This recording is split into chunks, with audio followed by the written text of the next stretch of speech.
और ये सरकार जो बोलती है कि बेटी बचाओ बेटी पढ़ाओ, सबसे पहले जब ये प्राथमिक विद्यालय बंद होंगे तो गांव की लड़कियों की शिक्षा बंद हो जाएगी। निजीकरण का जुमला फेंकते हुए उन्हीं को आज ठेके पट्टे के रूप में दे करके चलाया जा रहा है। फंडामेंटल राइट टू एजुकेशन के हक और अधिकार पे कुठाराघात करता है। अवधारणा कहती है कि हर व्यक्ति को शिक्षा मिले, इस देश के हर नागरिक को शिक्षा मिले और योग्यता प्रतिभा के अनुसार उसको रोजगार मिले।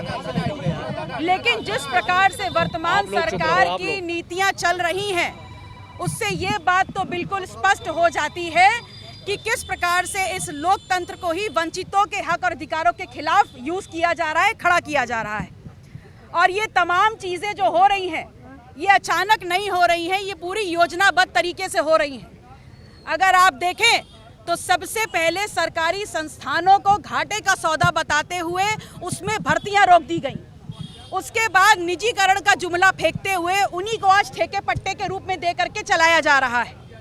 अब दूसरी कड़ी में जो मूल अवधारणा है कि हर नागरिक के पास शिक्षा का अधिकार हो, उसको भी चकनाचूर करते हुए इस सरकार ने 27,746 परिषदीय और उच्च माध्यमिक जो स्कूल हैं उनको बंद करने का निर्णय ले दिया है।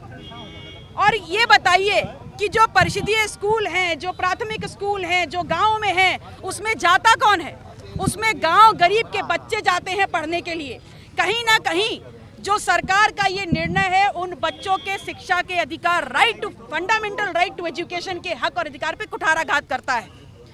मैं आप लोगों के बीच में इस प्रदर्शन के माध्यम से जो नोवेल्टी चौराहे से शुरू हुआ और विधानसभा मार्ग तक जाएगा, अपना दल की तरफ से ये मांग रखती हूँ कि सबसे पहले सरकार ने जो ये अपरिपक्व निर्णय लिया है, इसको अविलंब उसको वापस लिया जाए। दूसरा, जो संविधान से प्रदत्त एक शिक्षा का अधिकार का एक जो नियम है, उसके अनुसार 6 से 14 साल की उम्र वाले बच्चों को अनिवार्य और निःशुल्क शिक्षा मिले, ऐसा अनिवार्य रूप से सुनिश्चित किया जाए। तीसरा, ये व्यवस्था की नाकामी है, व्यवस्था असफल हुई है तो उसका अपराध बोध करवाने के लिए बच्चों को परिणाम क्यों दिया जाए?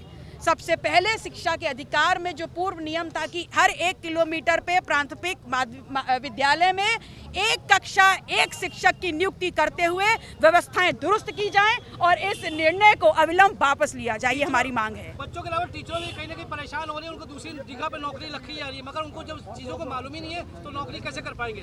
देखिए, व्यवस्था की नाकामी है, व्यवस्था की ये नाकामी है और व्यवस्था आज बड़ी आसानी से ये बोल रही है कि ये स्कूल जो कम बच्चे वाले हैं ये किसी प्रकार से प्रॉफिटेबल नहीं है, इसलिए इनको बंद कर दिया जाए।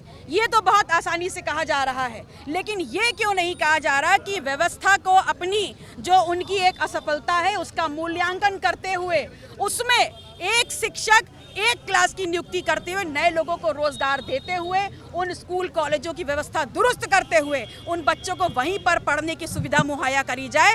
वरना अगर एक कक्षा 1, 2, 3 का बच्चा है तो 4-4 किलोमीटर कैसे जाएगा? उसकी सुरक्षा की गारंटी कौन लेगा? और ये सरकार जो बोलती है कि बेटी बचाओ बेटी पढ़ाओ, सबसे पहले जब ये प्राथमिक विद्यालय बंद होंगे तो गांव की लड़कियों की शिक्षा बंद हो जाएगी।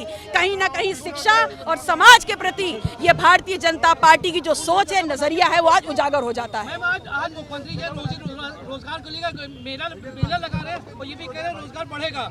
कहीं ना कहीं ऐसे में जो है मुख्यमंत्री जब फिर अपना काम करने जा रहे हैं, ऐसे में कैसे देखते, क्या करना चाहिए? मैंने वही कहा, मैंने कहा कि हाँ, जो मूल भावना है संविधान की और भारतीय लोकतंत्र की, जिसमें शिक्षा का अधिकार और जिसमें अपनी प्रतिभा के अनुसार रोजगार का एक प्रदत्त किया गया था अधिकार, उसको कहीं ना कहीं ये सरकारें कुठाराघात कर रही हैं। ये उनकी अपरिपक्व सोच है और जिसमें वो इस प्रकार के निर्णय लेकर के अपनी जो सोच है, जो उनकी एक निर्धारित नीति है वंचित समाज के प्रति, उसको उजागर कर रहे हैं।